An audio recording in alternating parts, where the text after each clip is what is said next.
Hey, Tys, what's going on, buddy? We're back into the land of the cyberspace where we're Skype-villing. We are Skyping again. Yeah. I'm loving a bit of this Skype session fun.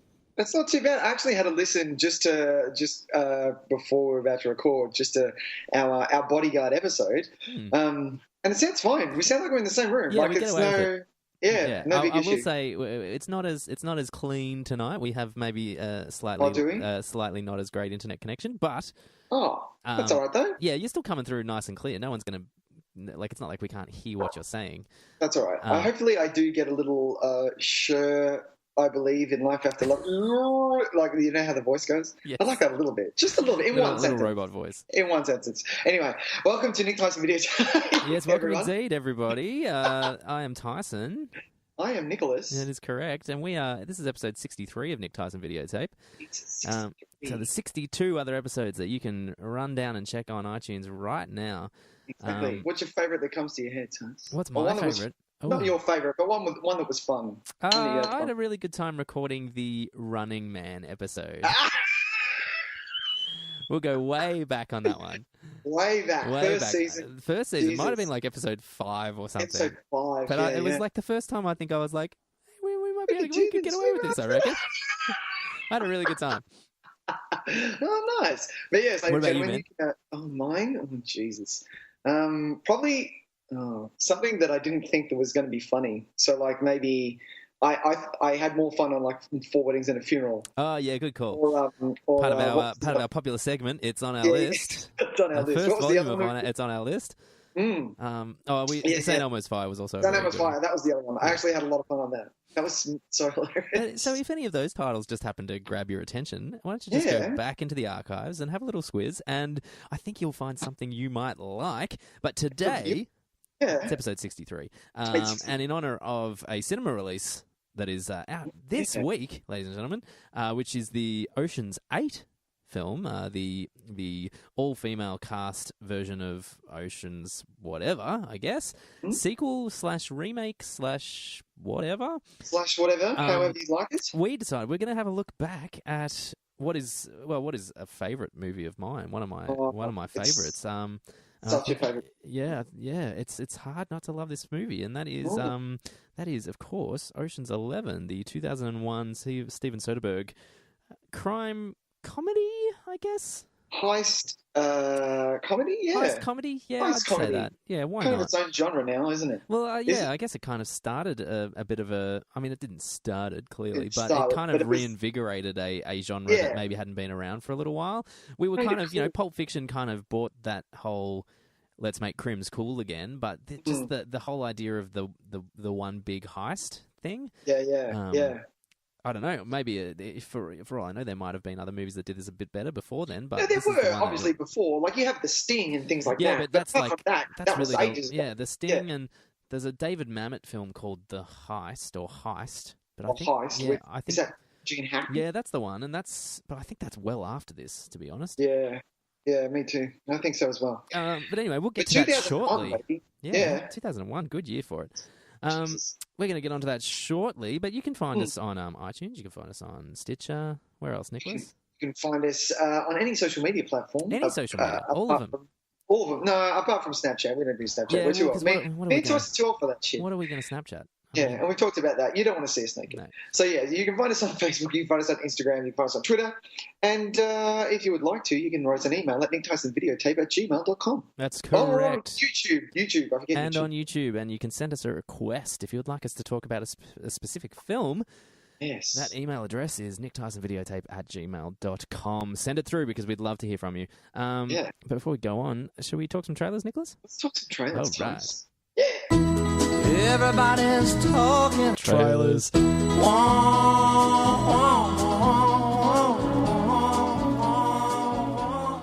Okay. All right. How do you want to do this? Well, we had a couple of things we want to talk about. What do we want to talk about first? Let's start with probably because there was a nice flavour of the ones you told me about of trailers this week. So let's start with the latter for me. is Wreck-It Ralph. Sure. Welcome to the search bar. What can I help you find today? Umbrella, umbrage, umami. No. Noah's Ark, no doubt. Nordstrom Rack. Ergonomics, Urban Outfitters, cool. I'm pretty sure he's just trying to guess what you're gonna say. My autofill is a touch aggressive today. Let me try. Take me to a website that's super intense and really nuts. Oh, I only found one result. Oh, come on. Princesses and cartoon characters barf. Hey. Whoa! Cool! You're coming with us, kid.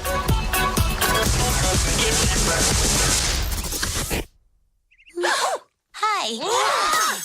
Whoa, ladies, I'm a princess too. What kind of a princess are you? Do you have magic hair? No. Magic hands? No. Do animals talk to you? No. Were you poisoned? No. Cursed? No. Kidnapped or enslaved? No. Are you guys okay? Should I call the police? Do people assume all your problems got solved because a big, strong man showed up? Yes. What is up with that? Ralph Breaks the Internet. Is it Ralph Breaks the Internet? I believe it's Wreck-It Ralph 2, Ralph Breaks the Internet. I believe that is the full title. Okay. It does get addressed in the trailer that it's... it does? Because Shouldn't it be Ralph Wrecks the Internet? And yes, And they're like, it should no. be. I love it. She's like, you're not wrong. That is You're better. not wrong. But, It can be. I love how breaking the Internet actually became a thing. It's really it's really dumb when you think about it. What do you think of this trailer, man? This looks like a bit of fun, especially because it's kind of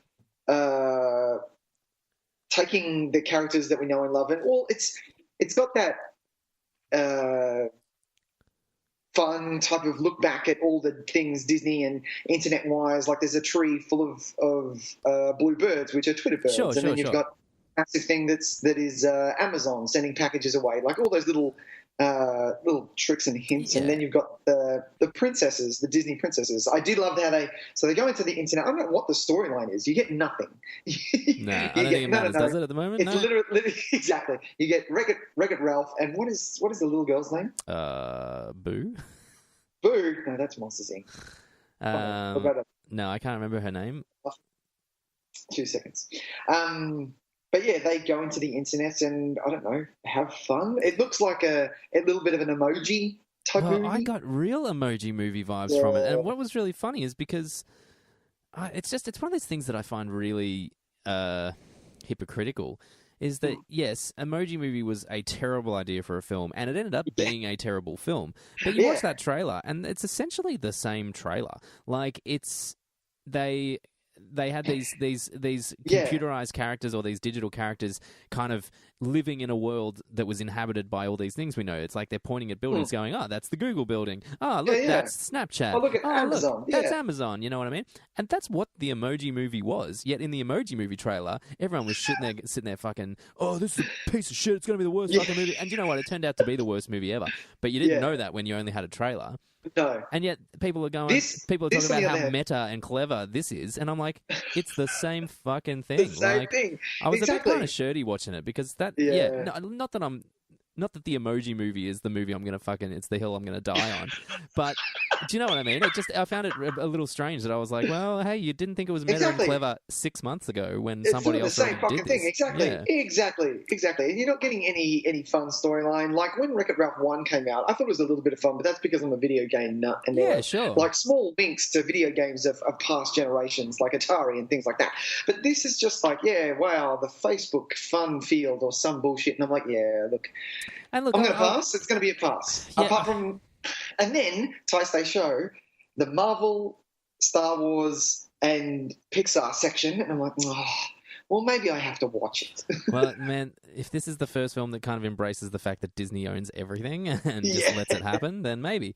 I don't know. But then again, this is kind of something similar to what Ready Player One did as well in that sense, as it just kind of allowed all these pop culture and these IP brands just to exist in the same world. So, I've kind of already seen it. I don't know. Yeah, fair deal. I feel like I'm being unnecessarily harsh on fucking Wreck-It Ralph 2. No, well, I think you're being fine. It's just that, you hit the nail on the head. We've seen this before, and just because it's a Disney movie doesn't mean that it's going to be different than the Emoji. No. I think the scene with the Disney princesses is cute and pretty kind of insightful. and the humor is funny. And you saw the best parts in the trailer. That's what I think. I think that's the whole scene, because they are the gags of that scene. So that scene might have been a really great surprise and being like, oh, look at all the Disney princesses. Isn't this fun? And now it's gone. I've seen it. It's funny. Because I didn't particularly like the first one.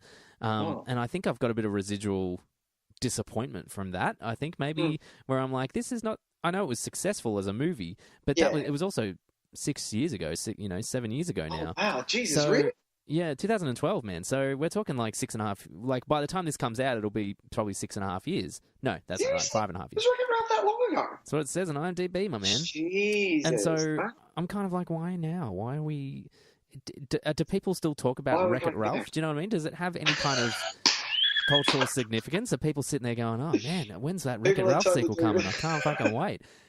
Like, people have been talking about an Incredible sequel for as long as I can remember. But I feel like Wreck-It Ralph was like, it came, it went, people saw it, it was fine, and then no one ever thought about it again.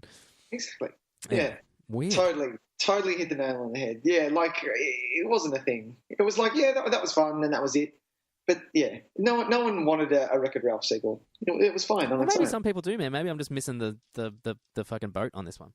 No, because I think they are. It's like what you said. They're jumping on the Ready Player One bandwagon. Let's have everything in a movie and we'll go from there. Because are we that easy to please now that we can just you can just go, hey, look, things I'd recognise, and that makes a good movie? Like, is that it now?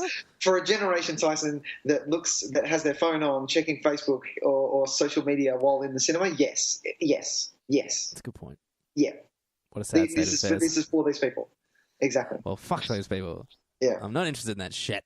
Yeah, exactly. This is my crotchety old man section of the podcast. This is when I get mad at young people. If we were to do this, Tyson, like this podcast for like years, I think we should eventually get an old man grouchy section. I think just like Peter Griffin, you know what grinds my gears? Like it's that. It's just we just have a little 5-minute segment where we just have a bitch and moan about shit that pisses us off. Exactly. That'll turn into the whole show very quickly. I'm fairly certain. We'll try not to, but yes. We'll try. We'll try our best. All right, what else? Moving on. Let's work. Can we work our way up to the one that I'm most excited about? So absolutely. Let's do Peppermint.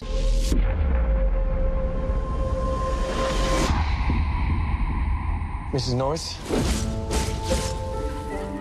I'm very sorry for your loss. We have 3 suspects in custody, but they're all linked to the Garcia cartel. No witnesses have been willing to step up. These cartels are no joke. They've got everyone in their pockets. You've been through a terrible tragedy. Maybe you didn't see what you think you saw. That's him. Maybe you've made a mistake. Number 3, number 5, number 4. They did it. Is it possible that your recollection isn't what you thought it was? The evidence is insufficient to hold the defendants over for trial. You think that you're gonna have justice? Make them all pay. 5 years ago, Riley North just disappeared. Completely off the grid. So she spends the last 5 years doing what? Training. Well, that's new. You honestly think Riley North did this? Today's the 5-year anniversary of her family's murder. She's back. Peppermint. All right. Right. Yeah. This so when you text me, so for before the show, me and Tys texted each other, obviously, with what trailers we're going to watch and all that stuff. We just spontaneously happened to just stumble into like it's just like, oh hey man, do you want to record a potty? Yeah, fuck yeah, let's do it. Yeah, seriously, let's do it. Hey, what are you doing? Let's grab some beers. What are you doing right now? Let's do it. When you messaged me, I thought it was one movie, Peppermint Widow, and I'm like, what the fuck? That's a good name. That's a good name for a movie. Good name for a movie. Bring it on. But no, we're looking at Peppermint. We are. Well, it was funny though, because you'll notice that there's a bit of a theme to these 2 trailers this week. They are almost the same movie, yet why don't we talk about them together? Oh, if you want, yeah. Because I feel like we're kind of letting the cat out of the bag anyway. So we'll talk about Peppermint, but we'll also talk about Widows. Widows. Yeah. What has happened in the world that normal now passes as excellence?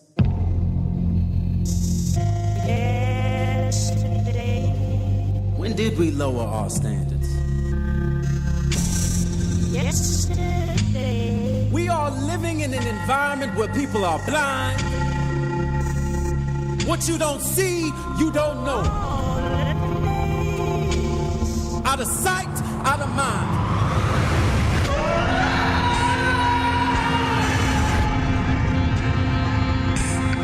Something happened tonight, something bad. Our husbands aren't coming back. We're on our own. They stole a lot of money. And now people want it from us.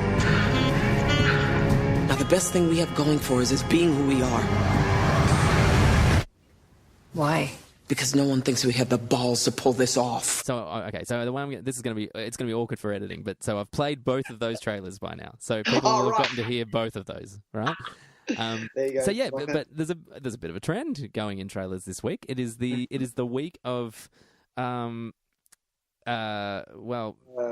basically the classic revenge thriller that has been around for as long as I can remember. That was, made popular by like the Death Wish movies and things like that. Yeah. The man whose wife and child get murdered by a criminal gang and then take it upon themselves to exact justice. We have two. Of those. One Taken style. One from the director of Taken, and one fucking like legit and then like Heat. Oscar like caliber director. No, what the fuck? And they are just the same movies, except we've made it the women that are the ones that have had their family murdered, and they are the ones that are going to take it upon themselves to kick some fucking ass. Which I'm so for. That looks so boss. Like, seriously. So fucking boss. See, it's funny, though, because, I'm with you there. Like, I'm actually really excited to see... I'm excited to see both of these films. Do you know what's really funny is, remember this movie... This movie has been made, and that was the Brave one from 2000 and... maybe 10, I want to say. Jodie Foster...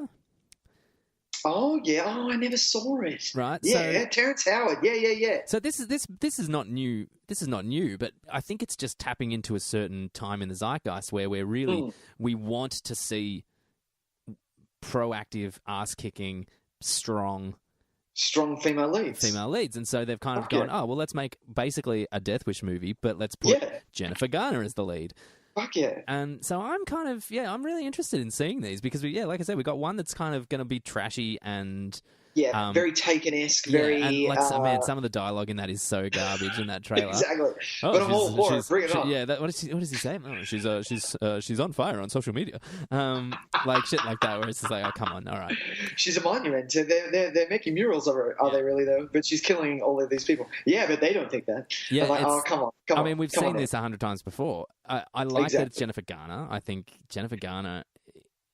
can kick some serious ass, man. She was always great in Alias. She was always great. I knew you were going to bring him back to that. As soon as I saw it, I was like, oh, Tyson's got an Alias needs to pop up on one of these streaming services, because if so, I'm going to start watching it like tonight if it's available.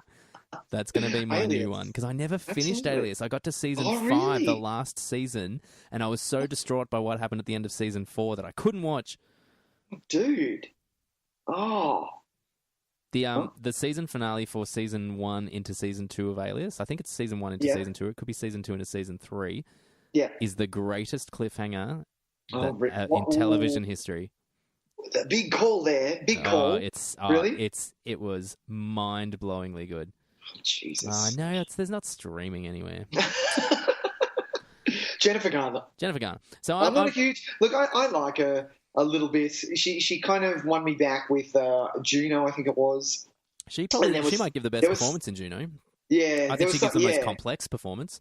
Oh, absolutely. Fucking layered to the max. But there was something else. There's something else that she's done that kind of... she's wonderful in 13 going on 30 or suddenly 30, depending what country you live in. Oh, yeah? I think she was really, really wonderfully charming in that. Mm-hmm. Maybe I'm just a secret Jennifer Garner fan. What's that all about? You are, aren't you? I knew you were. That's fine. I've seen a whole bunch of her movies, and I didn't even really think about it. I do love it. This trailer is trashy to the max. It's super trashy. I do kind of have a little bit of but the thing I want from this, in watching this, I was like, yep, that's awesome. But me thinking logically, only 5 years has passed, so she can't, yes, she's trained, but she can't be, it's not a lifetime career.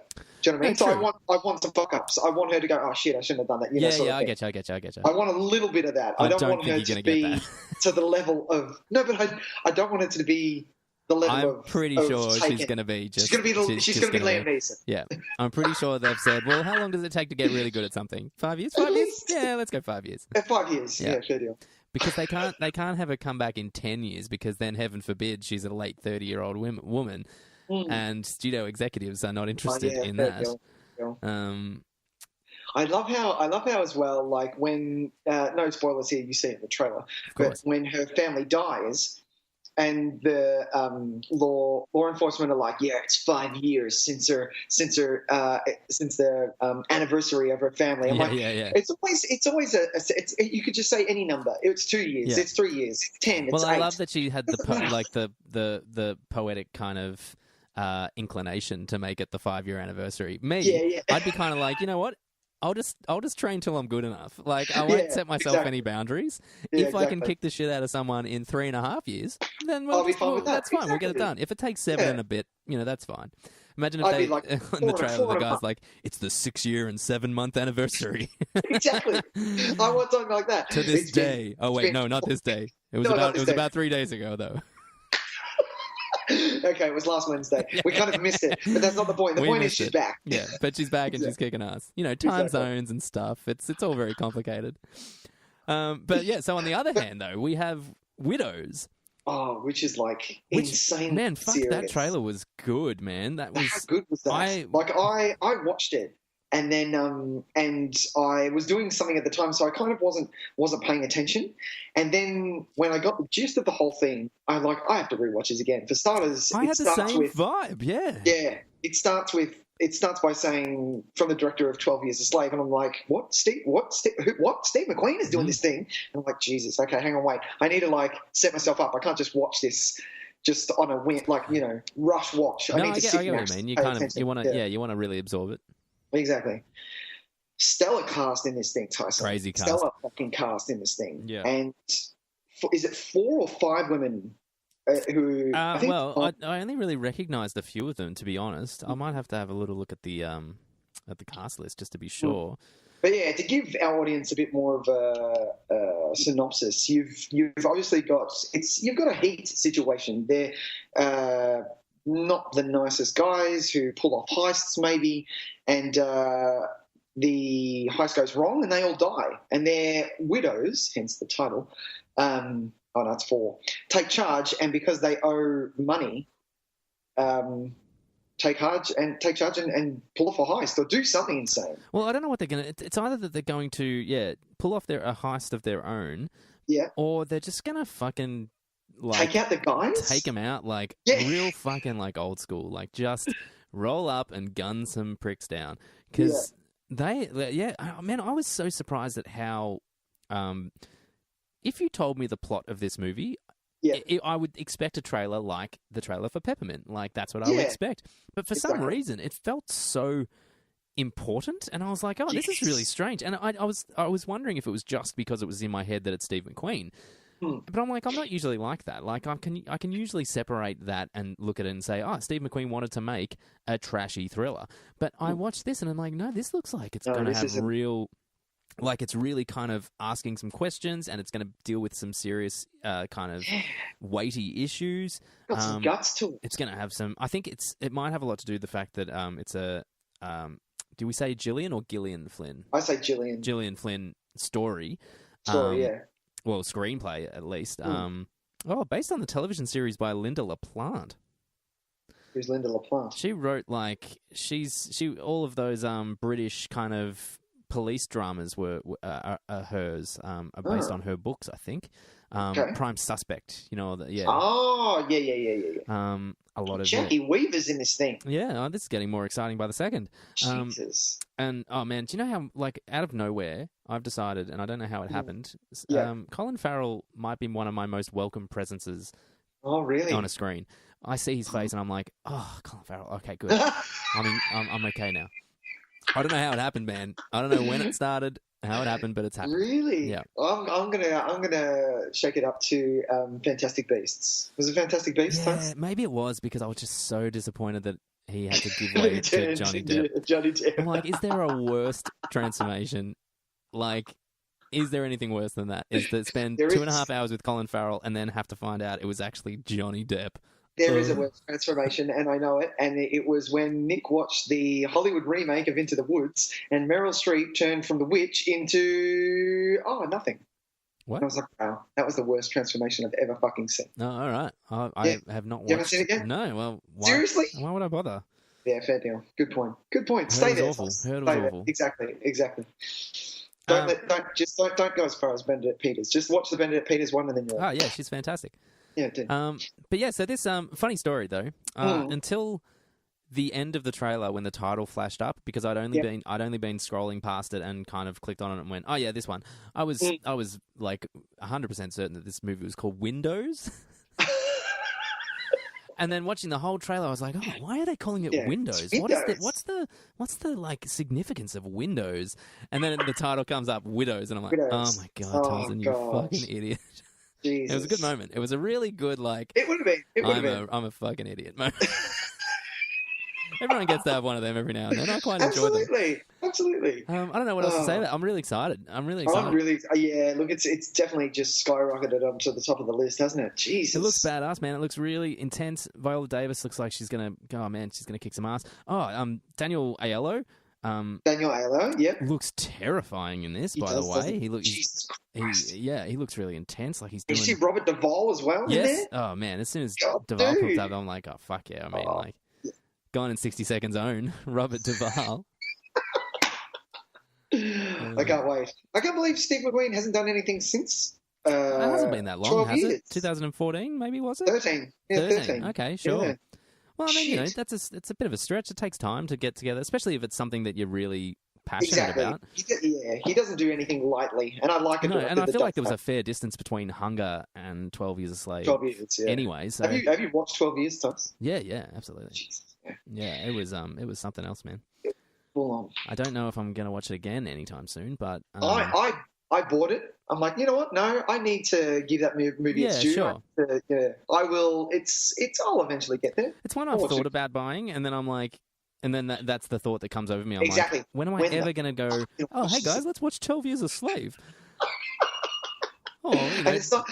And to put it on top of that, it's not the fucking shortest movie in the world. No, it's long at all. And so we're talking like, Saturday night. Let's get a pizza, couple of beers, a few mates over. Let's watch 12 Years a Slave.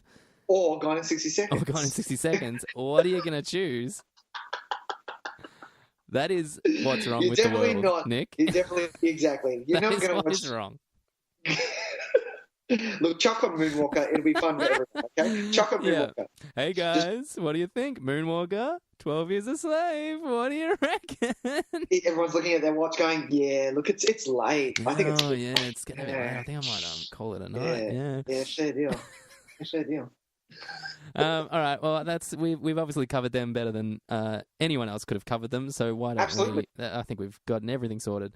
Shall we move on? Move on. What do we do next? What are we doing? We do our feature press now, don't we? Do we feature press? Yeah. Yeah, that's all right.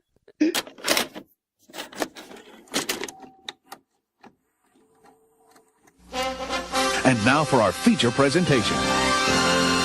Did you legitimately forget? No, I did. I was like, what's in the middle? Oh, there's nothing in the middle. We changed that.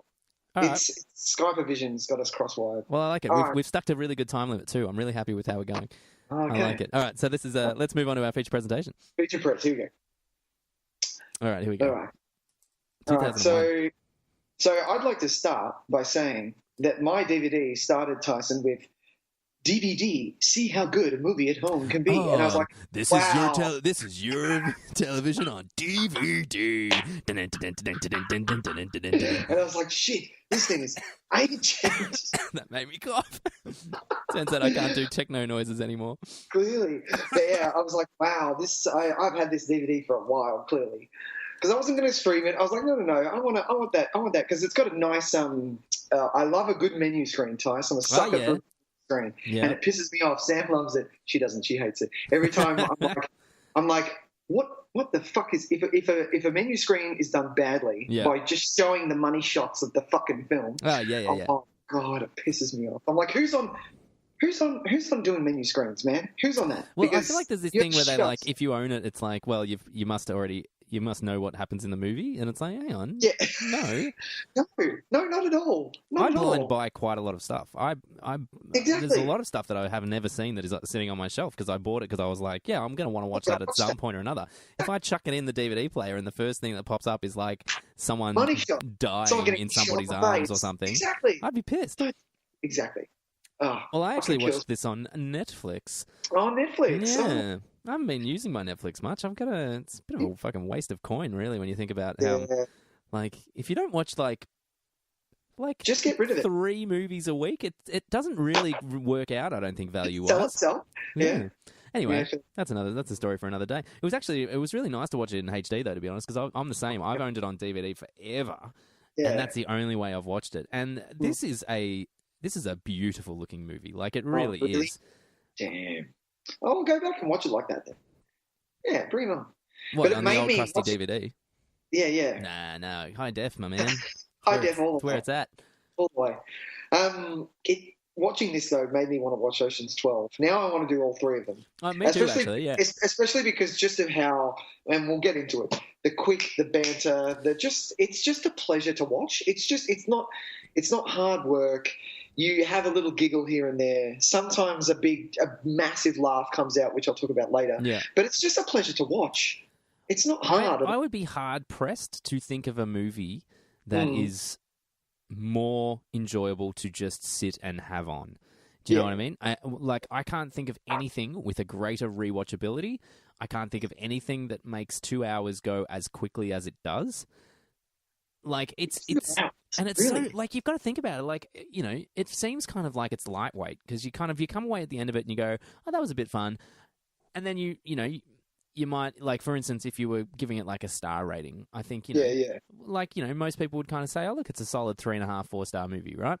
Totally. But in reality, it is the best possible version of this kind of film. I mean, is there, I would say maybe The Sting is better. Because I do love The Sting. But that's a different caliber. There's a reason why that's in a different kind of section. Yes, it's a heist movie, but this is kind of without The Sting, you wouldn't have Ocean's 11. No, it's right. Yeah. You know what I mean? Well, The Sting seems to, like, it is quirky and charming and funny, but The Sting seems to have different things on its mind. Yeah. This is... I just can't think of a better movie where we just have, like, this is a Hollywood movie. We have incredibly attractive people running around, looking amazingly good, being charming really attractive people, being charming as fuck.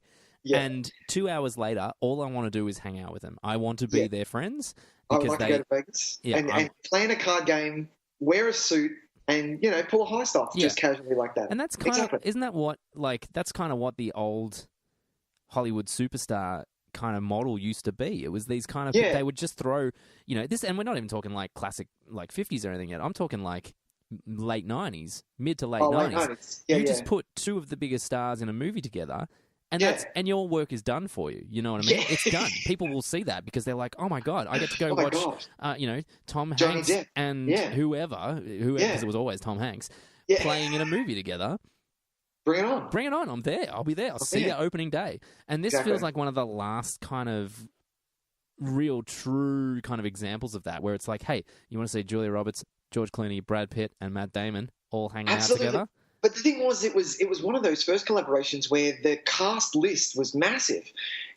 Like, I knew who, I forget from what, but I knew who Casey Affleck was. Casey Matt Affleck, Damon. that could have been from maybe Go. Was he in Go? No, he wasn't in Go. I know Go backwards. But Steve Kahn was in Go, surely. Steve Kahn was in Go, yeah. Is that his name? No, Steve Kahn? Scott Kahn. Yeah. No, he wasn't in Go either.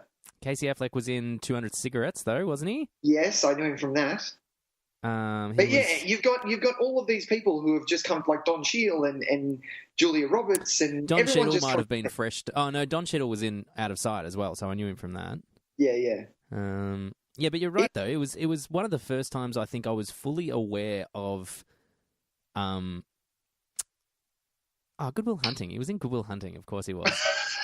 A collaboration cast. Yeah, it was the first time you'd see a collaboration cast that like I was this come fully together. aware of just how big that cast is. Like, because we're looking at fucking 8 or 9 legit A-list superstars, exactly, and then a bunch of like supporting roles that are still pretty great, pretty big stars. You know what I mean? Yeah, 8 or 9. That's a bit over. Maybe 4 like legit A-list, and then 5 or so pretty high up there, recognizable faces.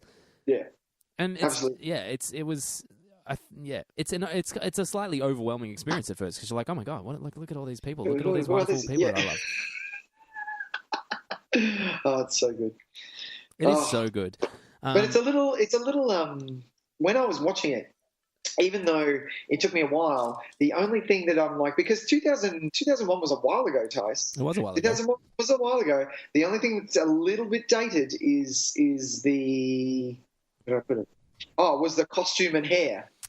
Yeah, look, because Brad Pitt kind of has a little bit of frost tips going. I'm like, a little bit. Oh, it is something else. Do you know what though? I actually wrote this note because that's how good his performance is. Because you don't see it. I didn't notice it until an hour and 3 minutes into this movie. There's a shot when he gets in the elevator, and you've got Linus on one side and Ocean on the other, and he's like, "How did it go? How was your trip, boys?"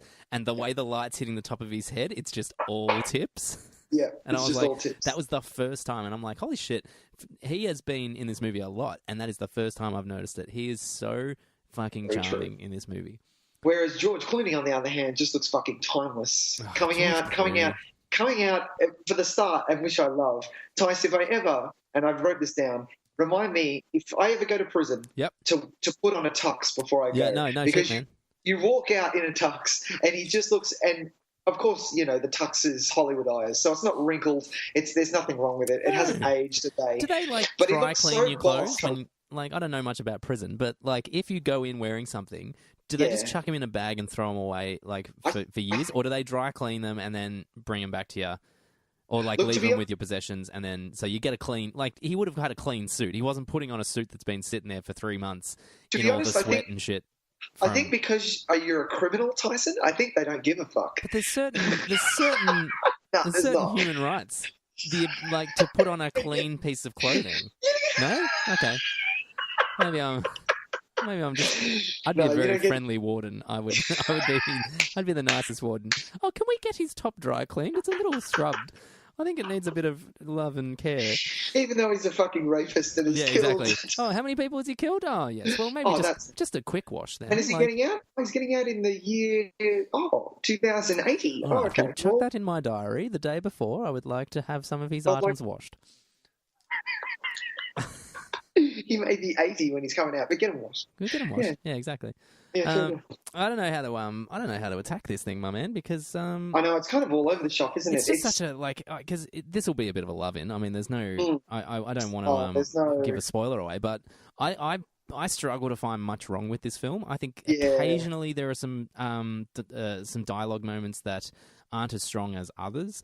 It's very. But that's it. You're talking about a mediocre thing. It's not even a thing. The only every now and then there's little story elements that I think are a little contrived, but I think it's one of those movies that because it's surrounded by so much other good stuff, the normal stuff, just the good run of the mill, okay, fine stuff, ends up looking a little bit disappointing because you're like, exactly. Oh wow. Because this can go from some of the greatest dialogue interchanges. I think the scene between Danny Ocean, Tess, Rusty, and Benedict in the restaurant. In the restaurant is some of the sharpest dialogue and so well performed. It is something else. Because you're dealing with 3 masters for starters. Well, you know. I don't know, man, because I don't know. I love Andy Garcia. Don't get me wrong. I will go to bat for Andy Garcia every day of the week. He's fucking my any day of the week I could list Untouchables as my favorite film of all time, and Andy Garcia is all that movie is fucking is. It's all Andy, his man. Baby. Oh man, he's so good in that. You got him. I love that bit where he's in the train station and Kay Costa's like, you got him. And he's just got the gun there. He's like, I got him. Yeah, I got him. Fucking so good. I haven't watched that fucking. But dude, I watch that. It is something else. But there, so would other having people the have 3 of them gripes there, with Andy? Well, I just don't think people think of him as like a heavyweight in that regard.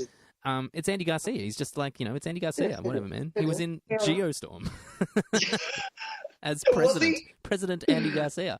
That's awesome. But the three of them together, fuck, it's just this the character dynamics that are played with during that scene without ever really drawing attention to it. Outside just cleverly written dialogue, it's really something fantastic, and it kind of it shines a light on some of the lesser parts of dialogue in this. Like I think the scene where Don Cheadle comes in and talks about how they've fucked everything up, but then he thinks of the pinch. The pinch, yeah, is not great because it's kind of that to me is kind of It's pretty contrived. Like this had to happen in order for this to happen, and then you've come in and you've solved the problem. So we've basically spent a 3-minute scene for you to figure your shit out that we didn't need to see. You know what I mean? So it's almost like an exposition scene, which I fucking hate. 100% exposition scene, but only for him. We could have, for the movie's sake, we could have just always had the pinch. Do you know what I mean? Exactly. That could have been the plan the whole way.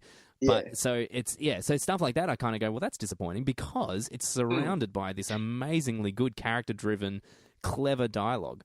Yeah, but the thing is, and I've wrote it down, so the thing is for that, and in saying that, I feel that even though that Basher, Don Cheadle's character, he's probably the lowest on my mark, only because his accent is a little fucked up. But the thing is, because that's the only bit and everything else is just amazing, they lift him up. Well, he's they do. These surroundings make him better.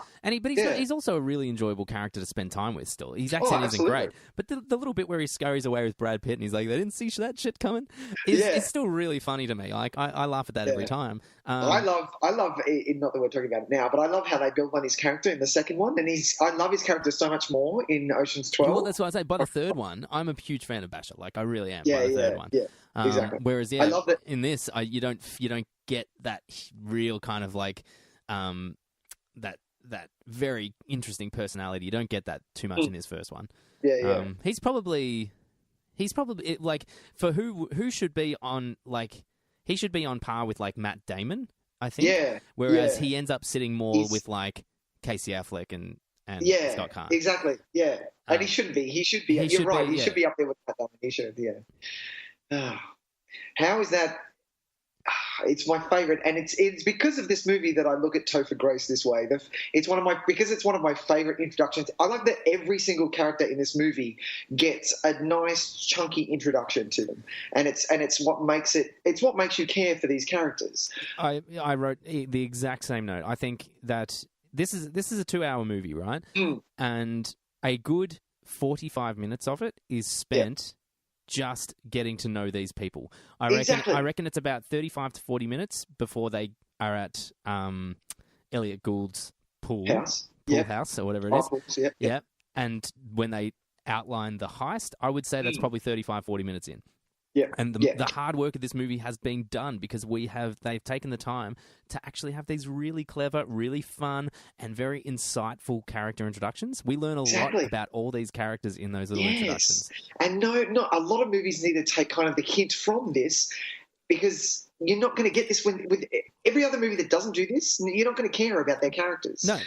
It is building a bit of a cliche, though. It's such a key. Yeah, but if it works, it works. So why get rid of it? It's like the thing in, like, I love the MacGruber putting the team together, like, section. Because it is a cliche, like, we've got to get the gang back together. But it does it so well that it's completely forgivable and actually necessary because once they all get into the room together, you feel like you know a little bit about each of these people. Exactly. You know where they're coming. Bonded with them a little bit and there's no one you don't like in this. And that is an incredible feat. Like, they've done such a good job of making sure that everyone is likable. Everyone has their own little quirks that endear them to you. Even the amazing Yan, who speaks like 3 lines. Where fuck you been? Like, that's fantastic. It's so funny because it's like he's got this language barrier, but he just knows exactly how to get that one point across. You fuckers left me hanging. I love it. And Rusty is my favorite character. Like, I would agree. I think, but that's because they build on his character so much. For one, the fact that he's eating in almost every scene, and they stuck that in because Brad Pitt was like, well, when do we eat? When does the team eat? It's a good question. Then And also, Brad Pitt was also trying to quit smoking. That's why he kept eating. That'll do it. Yeah, but but his introduction is one of my favorites. Having the TV stars try and play poker and just fucking it up royally, and I love. It's what's really funny is that in even 10 years, people are going to watch that scene and be like, who the fuck are these people? Exactly. Because none of them have really... I would say Joshua Jackson is probably still in the public consciousness. A little bit. Topher Grace, I guess. But Shane West and Barry Watson... And I don't even know her name, the chick from Charmed. I have totally forgotten her name. I look at everyone there as TV series. You've got Dawson's Creek as number one. Then you've got... That 70s show. What's that 70s show? Then you've got Charmed. And what's Shane West from? Shane West, I don't know what... He's Walk to Remember? Walk to Remember, Whatever It Takes, League of Extraordinary Gentlemen. And I don't know the other guy. Isn't Barry he from... Watson from Seventh Heaven. Oh, Seventh Heaven. Yeah. Oh. Among other things. He actually, it was funny hilarious. because I forget obviously who's in that scene because it's not really important, but when I was just kind of glancing at it, I was like, is that Jared Padalecki from Supernatural? And I was like, that's what I think. And I was like, no, it's not even him. It's the dude from Seventh Heaven. I love it. Because I always look at that and go, oh yeah, Supernatural dude. Yeah, oh, yeah totally not him. Was Supernatural even a thing in 2001? Supernatural, up to like season 12, so I think it probably started in like 2004, 2005. But I love it. Oh no, 2005 it started. Right. And one of my favorite scenes in that is when they walk out of the club and everyone goes, "Oh my God, Topher Grace!" And Brad Pitt and George Clooney. George Clooney just stroll out and no one looks at them. Beautiful. One thing I love about this whole movie, like you said before, the fluidity of the conversation, the script of this thing, moving with the cinematography. Those two are intertwined so well. That's why it's so easy to watch this thing. It's a feat of a lot of different things. I think it's edited incredibly well, because it is just there are no wasted seconds in it, and the timing of everything is just so perfect. Like you get this kind of. You settle into this groove when you watch this film, and it's it's in big part the soundtrack. We can't question the effectiveness of the soundtrack in a film like this because it tells us how we're meant to feel about all this stuff.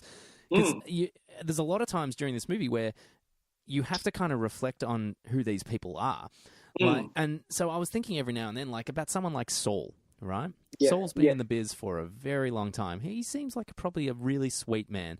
You telling me Saul's never fucking busted up some dude who didn't pay him his 20 large? I'm pretty sure Saul's had his fucking hands dirty. Hell yeah. But he's presented as this lovely old man who's like really sweet. And even the way he snaps at Danny, it's Danny Ocean when he's like, "Are you up for this?" You can see that he is a threatening person. Oh yeah, if the he wants soundtrack to, is like boom. So you end up being like, "Oh, I love these guys. They're so good. They're probably all monsters." Like if this you could do this movie with very rough, more kind of like more Pulp Fiction-esque characters who are very much grey area moral kind of moral standpoint.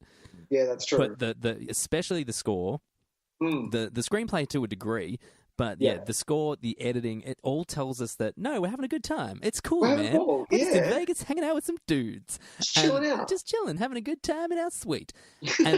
But that's a really big part of why the movie works because we never have to question whether or not these dudes are even. Bad guys, they might be really bad guys. Bad guys. But we don't ever stop and think about that. So I think that's a feat of the technical aspects of this film. That's very true. That's very true. Saying that, my favorite technical aspect and soundtrack section is Ruben's story of the three people who tried to rob a Las Vegas casino. I love it. Goes from the 60s and the soundtrack of Papa Loves Mambo, Papa Loves Mambo, and then into the 70s where that guy, Tyson, and I have to stop in this section because cinematic violence done well, that looked like it fucking hurt. A guy just backhands him with a baton and he drops like a sack of potatoes. He drops so hard, this guy. And all it is really good choreography, putting the camera where it's supposed to be, and a stuntman that's willing to drop really hard. And that fucking sells. Like, I watch that, and every time I've watched this movie, and I've watched this a ton, I watch that, and I love that bit. And then you go into the 80s with the cinematography with the blue haze across everything. Yeah. And the take my breath away. It looks like a fucking Michael Mann movie for a second. It's like Miami Vice. I love it. It's my favourite bit. It's so good. I'm a big fan of that section. It's really great. There's nothing really that I can say that's bad about this film. I really should be more. We probably should be more kind of critical, I guess, but whatever. I haven't really, I can talk it, I started writing a few questions down because I was like, I didn't want it just to be a situation where I sat there and went, oh, you know what? This bit's great. This bit's great. This bit's great. Because we could do that. So I started writing a few questions that I would like to raise with you and see what you thought. Sure. Let's question number one. Question number one. Are we in a situation where these performances are just due to very good actors, or are they really this charming? Can this kind of charisma be faked, do you think? Oh, that's a good question. I would say it's... No. I don't know, because if you put different actors in this, Tyson, it'd be a different movie. Did you hear who was initially cast? Did you see this on IMDb? This is according to the fucking IMDb Tribune. That Bruce Willis was originally going to play Danny Ocean and had to drop out. And I cannot imagine this movie with Bruce Willis. That's a weird movie. Because what ends up happening is exactly what I was saying before. Bruce Willis makes you think of Danny Ocean as a hard-ass. He'd fuck people dude up. that would fuck people up. Yeah, man. It totally changes the dynamic completely. Jeez. Really? Even when you watch Out of Sight, which is far more blatant in the fact that his character in Out of Sight is a bad dude, but he's just a really charming bad dude. Yeah. It's because Clooney is the reason that character works, because he's just so fucking charming. And it comes across in this as well. If it's anybody else, I don't think it works. But I don't know. Is that because he's just such a good actor, or is he just that charming? No, where I think does that charisma come from? No, he's just that charming. I have never seen a movie, good nor bad, with Clooney in it that he wasn't charming. Clooney's never bad. He's never bad. I don't think I've never seen him in anything bad ever. I have to have a look now. Yeah, I might have so that I eat my words. When he plays like broad slapstick, he can be a little interesting. No, but I still like it though. It's still George doing his thing, and I still love it. Even like Leatherheads. Well, I never saw it. I was a big fan of his performance in that. He was really funny. See, even Ides of March, where he's... Ides of March is a brilliant film. I love Ides of March. I got really shirty when that was getting a hard... Like, people were kind of caning it when it came out. I thought it was fucking I loved it. And you're not meant to like him. And you still do. Yeah, you still... like, that was the thing. I remember getting towards the end of that film and being kind of torn because I was like, oh, I think I'm not meant to like this guy. Yeah, exactly. But Clooney just has... And it was actually perfect casting because that's how I feel about politicians, man. Like, if you really had to think about it, there's probably not a lot of great dudes there. Yeah, so you reckon? You reckon like that? This movie it's so successful because they just happened to hit like lightning in a bottle with this cast. I think they have. Yeah, I think. Look, if you put let's say that you put let's go with Bruce Willis, and then your Rusty is fucking Nicolas Cage. That is a completely different film, for fuck's sake. That is that's a bizarre film. I'd be interested in that actually. Nick Cage as Rusty. I'm not interested in Bruce Willis at all as Danny Ocean. No, I'm interested in Nick Cage as Rusty though. That's really interesting. Well, who's Nick Cage's? Who's Nick Cage's Rusty's? Who's Nick Cage's? So who would need to be Danny Ocean? Danny Ocean. Oh fuck. Well, Sam Rockwell. Oh, that's not bad. That's not Sam bad. Rockwell. They do have a good chemistry together. But that's Matchstick Man. It is Matchstick Man, but they are good. Man, he's a bit too young at the stage where you'd want it to be, though. Yeah, that's true. Oh man, that would be really interesting to think about. I'm going to come back to that. That's hard. Listeners, what's your variation cast? What's your B-list cast? What's the we got the A-list. What's the B-list? What's the B-list? Is it that is your Danny Ocean Sandra Bullock and Cate Blanchett. Ah, well, see, so Sandra Bullock is Sandra Bullock's the Danny Ocean. She's the Danny Ocean. Her name is Debbie Ocean. Debbie Ocean. Yep, and Debbie. Okay. Cate Blanchett she's billed as Lou. That's it. But you can tell in the trailers that she even has that rusty swagger. The way that she's sitting on the chair and she's got her legs crossed and she just looks boss. She's got everything under control. I'd be happy just to go, hey, do you need some money to invest? I don't know where I'm going with this. I'd just like to say that I enjoy the phrase "rusty swagger." Rusty swagger? I will find a way to use that in my regular vocabulary now. Thank you very much. Please do. All right, so what about... I got another question for you. Give me another question. Yeah. Oh, no, we've already talked about that. Here's an interesting one. Go. Do you believe... So when I watch this movie, and this is something that I think I forget from time to time, have you ever thought about... when you're like... I'm trying to think of an example. Have you ever shoplifted? Yes. In your life? Yes, I have. Me too, I have. Right? Yeah. Do you remember the feeling of that, right? Yeah, man. Yeah. It was terrifying. But do you know what's really funny about that, though, is that to everybody else in that store, you were just a kid walking around. Do you know what I mean? So absolutely. you had a pack of fucking juicy fruit in your pocket, right? Mine was Turkish Delight. I had Turkish Delight put in my pocket. Oh, no. People can't even give those away, and you're exactly stealing them for fans of Nick Tyson Videotape. If you're a fan of Nick, send your Turkish Delights to me. I was about to say, just knock on people's doors and be like, "Have you got a box of favourites with Turkish Delight left?" And I guarantee you, they'll be like, "Yeah, fucking hey, we do. Do you want them?" It's all Nick. Nick's fave. He loves them. That's really funny, man. The first thing I shop at. Yeah. Anyway. What were you going to say? I've thrown him off. But to everyone else in that store, you're just a kid walking around, minding your own business. This is actually, it's funny because this movie actually represents that really well, I think. It shows that panic that they have, but it constantly refers back to the people that are just going about their day and do not suspect anything different, because why should they? Do you know what I mean? So there's the guy that stops Linus. No, not Linus. Linus is Matt Damon. There's the guy that stops the computer whiz guy. Livingston. And says to him, "Oh yeah, hey, you left this. Dropped this. Yeah, you dropped this." And it's what's interesting about it is because that's the stuff that I think some people would go, "Oh, as if he's gonna," and it's like, no, these people. No, he just literally thinks he dropped a TV. This is it. These people just are going about their day. They've got no reason to suspect that this person is not exactly who they say they are. Yeah, and in his head, that guy who's picked up the TV, he's done a good thing. Yeah, he's like, exactly. Oh, I've helped him out. Oh, I helped out that guy. Good. And it's funny because I think a lot of heist movies spend too much time making everybody suspicious of the people that are committing the heist, when in reality, that's not the way it would go. Especially for like people who, like a guy like that, a security guy, that's just his crust for the week, you know what I mean? He's just there trying to earn a living like everybody else. He's not going to be sitting there looking at that guy going, I don't recognise him.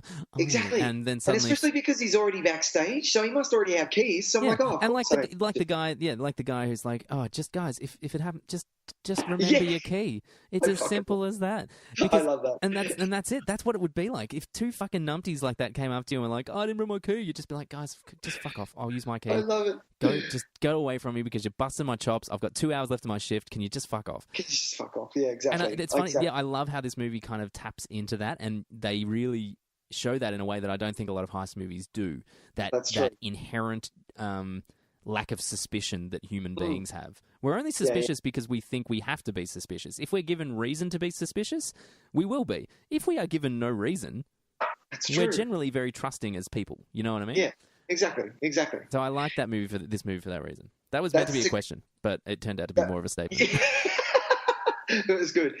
On that though, I have to say in this one bit, if you would have said, Tyson, we're recasting Ocean's 11, we're going to go back in time, and you're going to play a character. I'm going to play a character.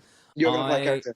You get to pick who you want to play. I feel like it would be Matt Damon. I feel like it would be really? Linus. You want to be Linus? I think the one that me as a person, I feel like I'm most like Linus.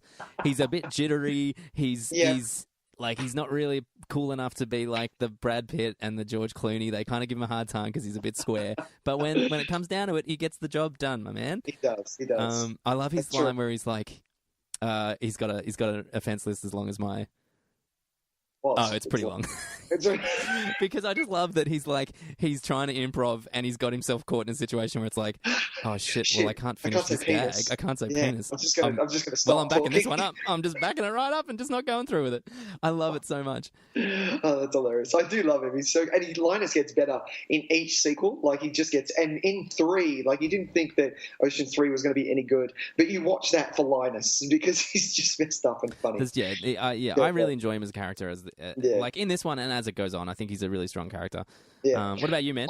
I would want to, and only if I would want to play Rusty, but I would rather relish at playing one of the Malloy twins. It doesn't even matter which one, but as long as my brother is the other one. I was about to say, could you be the guy that yells, he's a balloon man? He's a balloon man. Or even just the start where he's like, waiting, sweetheart, waiting for you.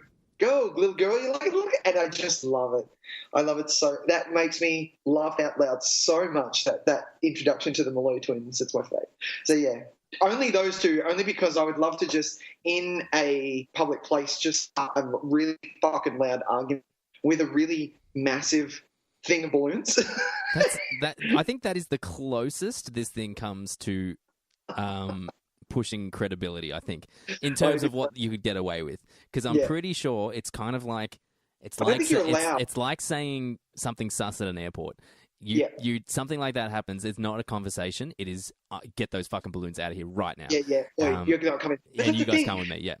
We've been to a casino before, Tyson. They have guys at the gates where you walk in. You wouldn't be walking in with a massive thing of balloons like that. They wouldn't let you. Maybe. They probably wouldn't let you.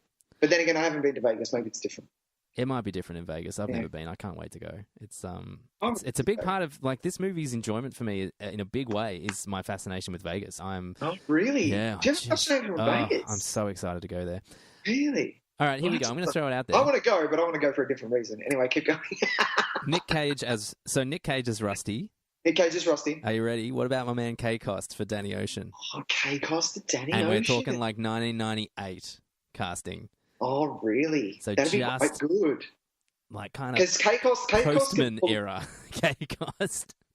Oh, see, I think 300 Miles to Graceland. K-Cost might be able to pull this off. Well, I think that was the same year.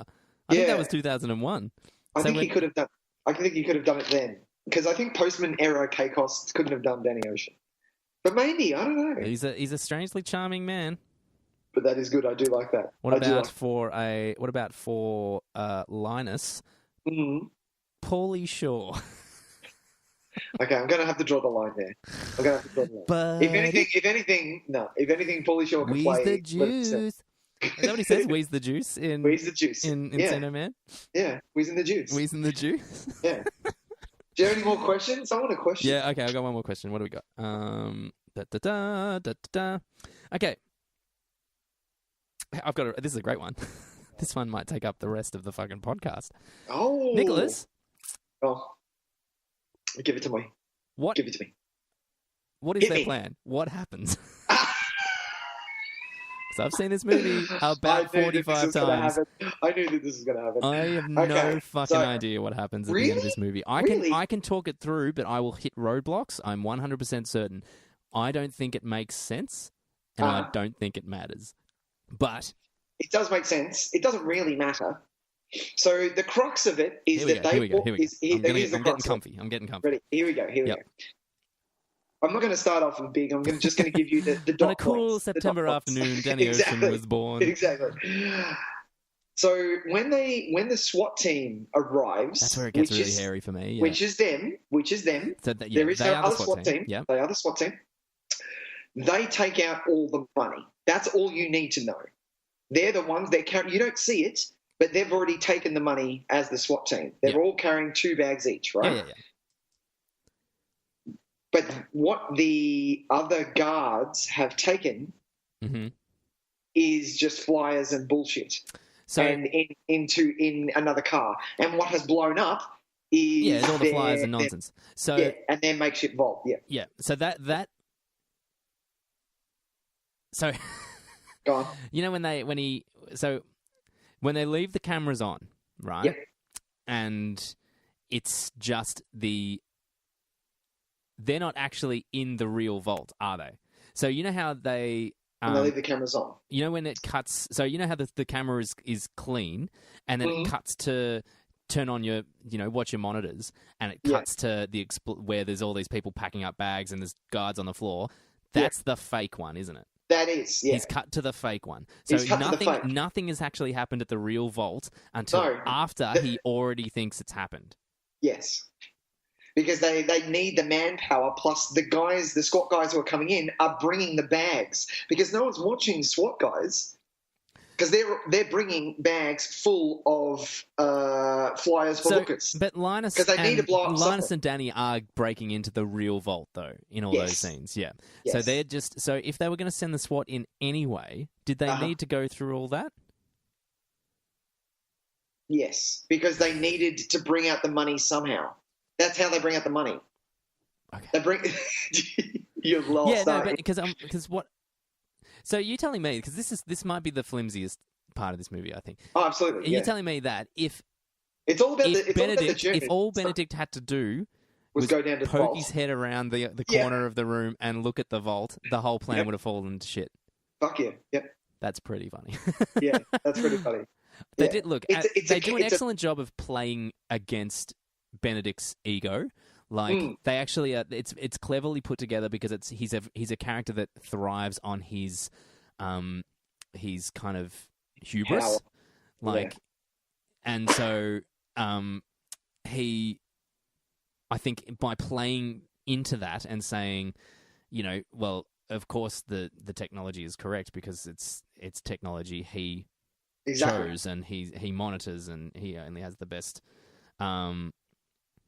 He only has the best people and the best quality, and I know the smartest people. Best deal makers.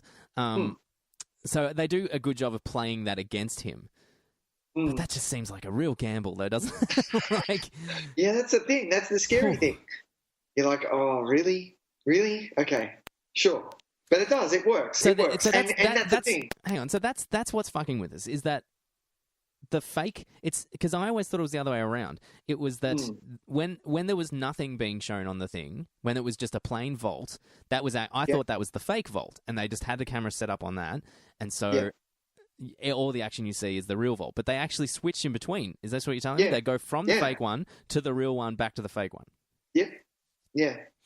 And you can tell by the fact that when he says, and hence the rewatchability of this thing, if you go back, because the way that Benedict finds out is because it says Bellagio on the actual map, then go back and watch and you can see the switch back. I did see the switch. I paid special attention to the switch today when I was watching it because I did. It's one of those movies that every time, I think we've talked about this, it's like LA Confidential. I love the shit out of that movie. I can't tell you what the fuck happens in that movie. Like the plot, I can't tell you the plot of that movie. Like I can when I'm watching it, but I can't now. Yeah, maybe. By the end of that movie, it's just I'm like, there's some bad cops, there's some good cops, and they're about to have a shootout in this house. Yeah. And there's something about prostitutes. But that's all you really need to know. And Rollo Tomasi. That's all you really need to know about it, because the movie functions exceptionally well without plot elements, like actual plot elements. And I feel like that way about this as well. I feel like it doesn't matter what the actual plan is, because I am so just overjoyed to spend time with these people that it's kind of like, okay, that might not make 100% sense, and there's probably a couple of little contrivances that we're talking pretty slim margin for error there, buddy. Maybe that don't all add up. But does it really? Do you think it matters? Do you think it matters? Do you care? Exactly. I don't care. Do you care? No, I don't care. No. And one of my favorite, this is referencing one of my favorite documentaries, which is a documentary on a joke called The Aristocrats. Have you seen this documentary? I've never seen it, but I'm aware of The Aristocrats. Yeah. And The Aristocrats, the documentary is about a joke being told that comedians don't tell but they know of. And the joke essentially is not like a normal joke, set up, punchline. It's their journey of the joke, and then the punchline is actually you don't give a shit about. You just have to say these two words at the end. And that's what these types of movies are. It's not. It's about the setup. It's about the journey. Who gives a fuck if they get away with it or not? And hilariously enough, in the original, they've got to get away with it. They don't get away with it in the original. In the original, they don't get away with it at all. No. I think that is one of the best choices then that this remake made, is that they have to get away with it. They have to. Oh, they totally do. Yeah.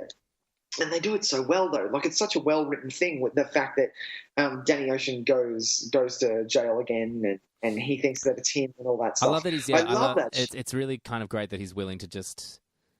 Because as far as anyone is aware, all he's done is just broken his parole by going to Vegas. Yeah, and, like, you know, that's a slap on the wrist and kind of like, all right, well, I guess you're back for another 3 to 6 then. Yeah. And I love that he's willing to just go, yeah, I'll do another 3 to 6 months in prison, because when I come out, I'm never going to have to work a day in my life. I'm a fucking very rich man. Yeah. Exactly. Yeah. Exactly. Yeah. I actually love the fountain sequence at the end of the film. Yeah, man. That's when I fell in love with Claire de Lune. It's such a beautiful piece of music. There is no denying it. And it's well chosen. But what I think that scene does so exceptionally well is that I will never understand that feeling. Like, that is a feeling I just don't think I'll ever know. That feeling of contentment that you are never, ever going to have to worry about anything financially again in your life. Ever again in your life. Very few people get that feeling. Very few people get that feeling. You're right. It's a very small percentage of the population. But that, for me, I think it might be the closest I've come to understanding that feeling. Is watching that moment and kind of seeing the really lovely performances of each of them, the music, the setting of having the fountain going off, just that moment where they all sit there and you can see on their faces that they're just reflecting on the fact that they fucking did it. Yeah, they pulled it off. And not only that, though, they're not allowed to see each other again. No, and well, that's it. It's kind of like, well, this was fun. This was it. I mean, and look, you know, they could probably, if they run into each other at a bar in Mexico, they're going to have a beer, and it's fine. Absolutely. But yeah, it's that thing. They can't run as a crew anymore. Exactly. But they just the amount of respect that you feel between them all is that because they all know that they were all equally important. Like, they couldn't have done it without any one part of it. Absolutely. And just this, it's wonderful. Just this warmth that comes from them.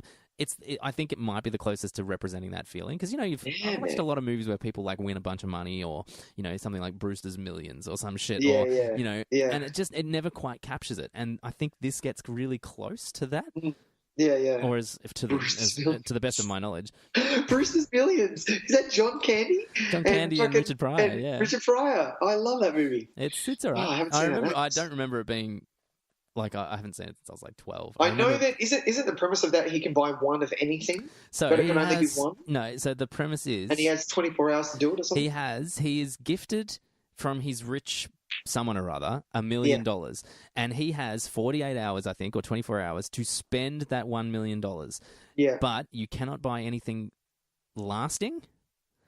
Okay. And you can't give it away. So, and if he does that in those 24 hours or 48 hours, he will get like 100 million.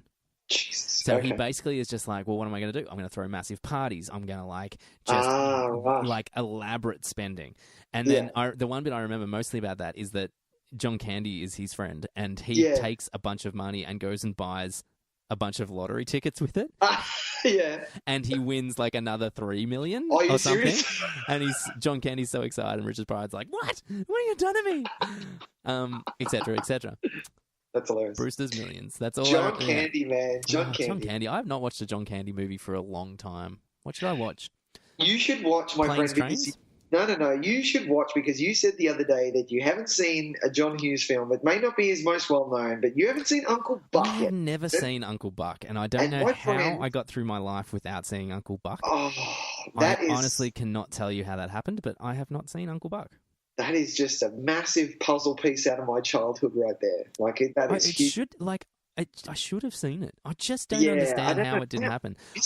Seriously. Well, maybe I did, and I just don't remember any of it. I probably saw it at one point when I was a kid, because I have memories of it. I know I have memories of lines of dialogue and stuff. Doesn't he hang Macaulay Culkin on a back of a... No, that's Home Alone.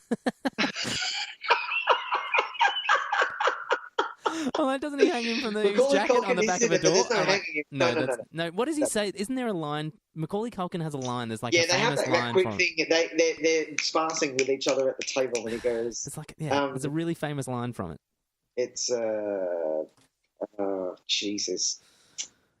Do you live in a house? A house or an apartment? An apartment. Do you live in the city? In the city. Are you my brother's? Are you my dad's brother? Or something like that. It's just really quick. Right. Oh, and it's Macaulay Culkin going, "I'm a kid. That's my job." That's it. That's the line. I'm a kid. That's my job. I'm a kid. That's my job. No, you're is that definitely Uncle Buck? Dude, you have no idea how much I know that movie. Yes, it is. I'm a kid. That's my job. That's the. You have and then lead up is you have much more hair on your nose than my dad. How nice of you to know this. I'm a kid. That's my job. There you go. Wow, I can't believe I remember that shit. See, I don't know how to do my taxes, Tyson, but I know movie quotes. Yeah, I've got it here. It's I may be in my 30s, I don't know how to do my taxes, but I'm okay with other people doing it. It's fine. That's really funny. Yeah. So I must have. Yeah. Anyway, let's get back to the the topic at hand. What else have we got? What am I? So okay. So I just want to bring it down a little bit.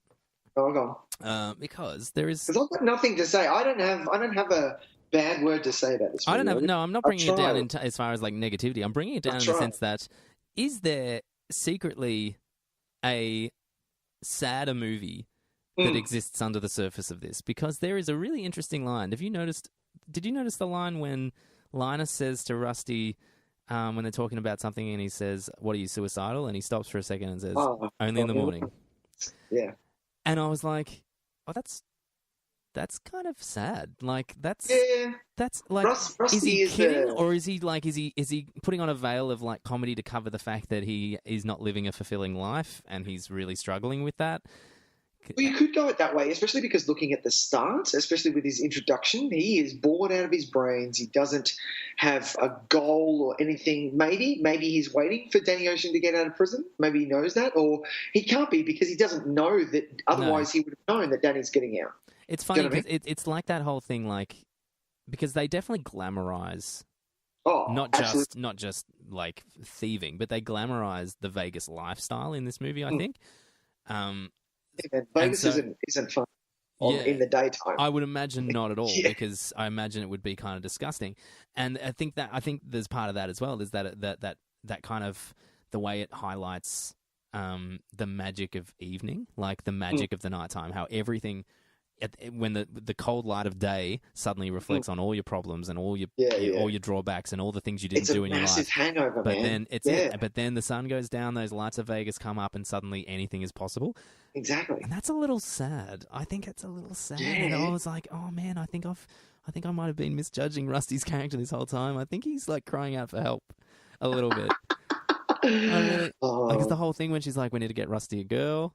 It's like, you need to get Rusty a girl. You really do. He needs a reason. He has a girl in is it the third? Is it the third? Or am I thinking? Because his ex-girlfriend is Catherine Zeta-Jones, isn't it? Yeah, that's right, isn't it? Yeah, from the second one. Yeah. But yeah, I just found it.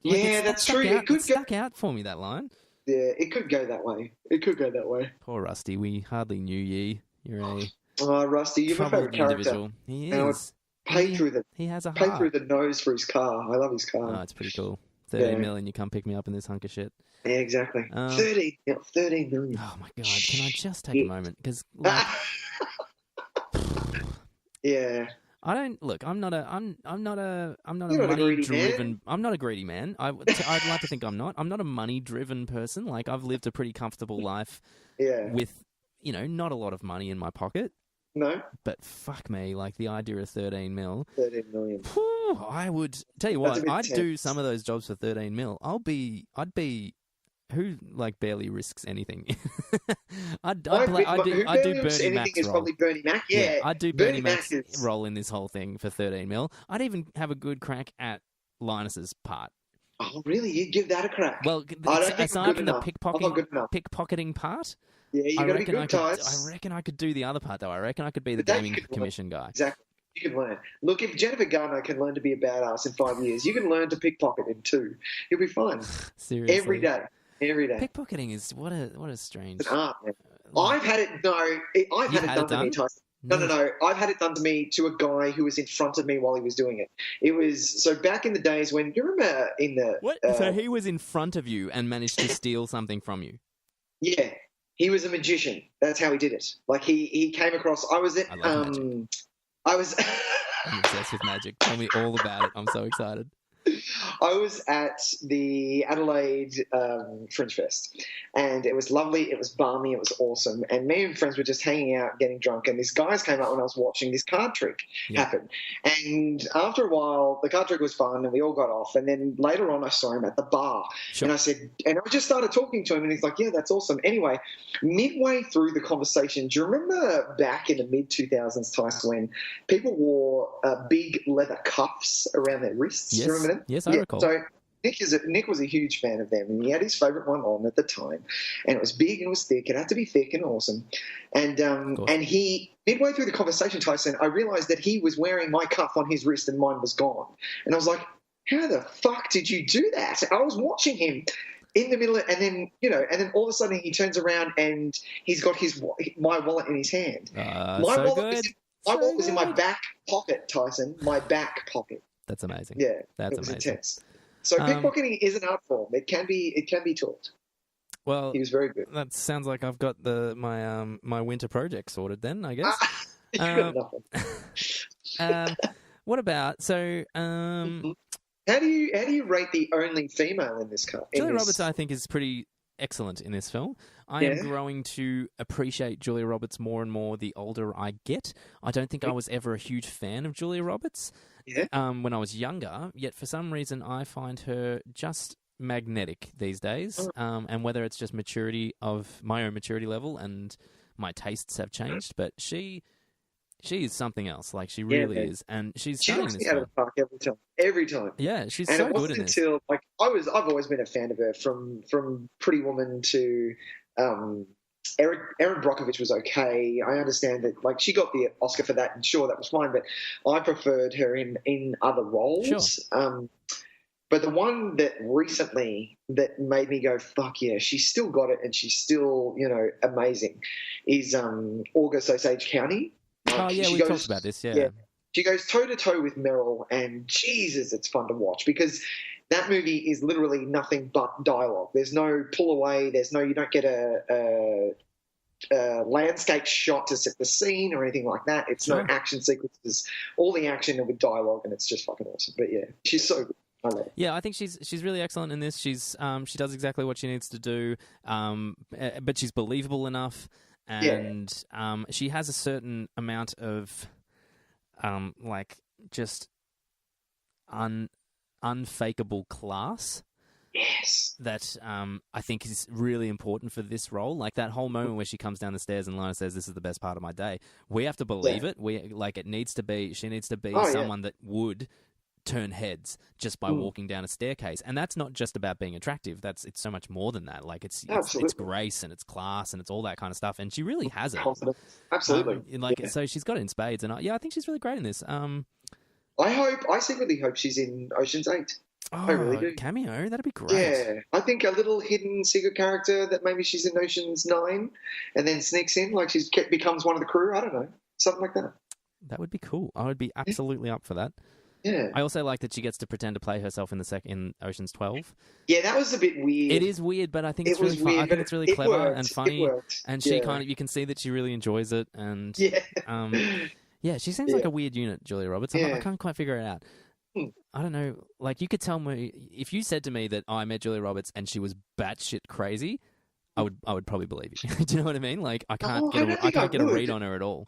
Really? Yeah. Oh, I don't think I'd believe you. I'd be like, no, I reckon you got the wrong person. I don't know, man. I don't know. There's one other thing I want to mention. I feel like we've covered it pretty well. Yeah, I feel like I haven't spoken at all, but keep going. I haven't quite voiced my love of Andy Garcia enough, but that's okay. Yes, let's. Yeah, sorry, keep going. I don't have anything to say on him apart from the fact that one of my favourite scenes. Yeah, see, and that's just me talking about one bit that I like. But you can tell he's believable in everything that he does. Like that in that last scene that you see him when he spins in the elevator and he's just lost his girl and a shit ton of money. And you can tell just by the infuriating look on his face and when the camera just sits on him in that elevator shot, I'm like, fuck, that is awesome. Look at him, he's badass. I love it. He's one of those underrated ones that just kind of pops up in a lot of stuff. Is generally always good. And yeah, I'm a huge fan of his work. But the other thing I did want to draw attention to is just something that I don't think the movie ever really gets credit for, and that's in its really kind of like quite honest and very truthful representation of friendship, male friendship especially. I think the relationship between Rusty and Danny is really, really just lovely, like really and like heartwarming, and they clearly have a love for each other, like, and it's not hidden. They don't try and kind of. There's no need to try and be overly masculine to kind of cover the fact that they do love each other in that way. I think as like lifelong best friends, because you get that wonderful conversation when after he sees that it's Tess, and he doesn't hesitate with being honest with him and being like, "What are we doing this for? What's going on? What's going on? What's going on? Is this you with your vendetta? Because if it is, then we need to walk. Because but then this it is too ends much. in the most wonderful way because when he says how'd she look, and he's like, she looks great, man. Like, and then he's straight back with thanks. Thanks. Okay, sure. Thanks, it's just this. Cheers. It's so their dynamic is wonderful and really kind of. It's one of the things you don't really think about much in the movie is just how accurate and how quite heartwarming that relationship is to watch. Yeah. And my last note is exactly what you're talking about, is this film is about detail, but it's almost forgettable detail. Like, if you were to think about that type of friendship and that type of banter that they have before we rewatched Ocean's 11, you wouldn't remember it. But you watch it for these things. My favourite scene in seeing their relationship is when they get the amazing yang, and he says to him, it's a nothing scene, but for me it's kind of just cementing their relationship. Yeah. And he says, okay, we've got 10. Do you think we need one more? Yeah. You think we need one more? Yeah, exactly. And just that bit. And Rusty hasn't moved, and his eyes are glued to the thing, and they know each other's back and forth, and he knows. 100%. He knows. Yeah, I love that scene. Is this your favourite Soderbergh? Do you reckon? Whoa, that's a big call. I need to hang on. Give me 2 seconds. Because I had a look and I didn't think I was going to say that it is, but really, I think it is. I think maybe Out of Sight could pip it if I like, depending what day I watch them both. You know? If I'm in a particularly bad mood, maybe this wouldn't rank as high. But I think objectively, it's really hard to not love this movie and love a great deal of this movie, and not just because it's kind of mindless fun. I think it takes real craftsmanship to do what they've done in this film. And it's his, like you said when we talked about what we were going to do last week, it's what made us fall in love with seeing a director have a vision in a movie that was cool. Yeah, for sure. It made making movies cool almost. Does that make sense? Well, 100%. Because this isn't work for these guys. No. Like, this is just hanging out on the fucking set. And it's not work. It's not work for us either. Like, it's so effortless to watch this film, and that's pretty hard to pull off. I think it is my favourite, Tys. Yeah, what though, man? He had a fucking streak though, didn't he? Out of Sight, The Limey, which I fucking love, The Limey, Aaron Brockovich, Traffic, and then this. Yeah. That's 5 in a row of some pretty stunning films. Yeah. But straight after that, he just... Oh, look, he has his little... He has patches where... He does. He comes back every now and then. Yeah. But, I'm so looking forward to the girlfriend experience. I thought that was going to be really good because that trailer, talk about a trailer that got me. Jesus, that was good. Sure. And it was all to the backing track of a street drummer, like it was on those, like Angel Birdman. and Rent. No, like Angel and Rent gotcha. with a it was so good, so good. But it just didn't pan out. But I like Soderbergh. I think can go off the rails sometimes, but I like that. He tries something different. He tries something different, and he gives it a shot. He does try a lot of things. It's funny. Like I just feel like until recently, he lost the things that made him interesting. I think until recently, he kind of I've got no interest in seeing something like The Informant. For instance, because like once you've seen that kind of era Soderbergh, where it's like something like Contagion or Haywire, which is really interesting. He's trying to make a legit action movie, but you know, and even something like Magic Mike, I feel like they lose a bit of what made Soderbergh so interesting. Like you used to be able to pick a Soderbergh movie immediately. You're just like, oh, this is Soderbergh. But I don't feel like that's the case anymore. I'm really interested to see Unsane. I really want to see it. This is the iPhone filmed horror film. I think I'm really excited to see it because I think it's going to be. It's going to have more of that of his kind of. This is the trailer that we watched, wasn't it? Yeah. I miss the Soderbergh that it's like, no, fuck you, I'm going to do this and we'll do something really just like, change it up. Yeah, exactly. Just do something that was really out there but was so distinctively him. Anyway. I watched Behind the Candelabra. It was a good movie. It's just that it didn't have his vision to it. Sure. Like, it just, it didn't feel like...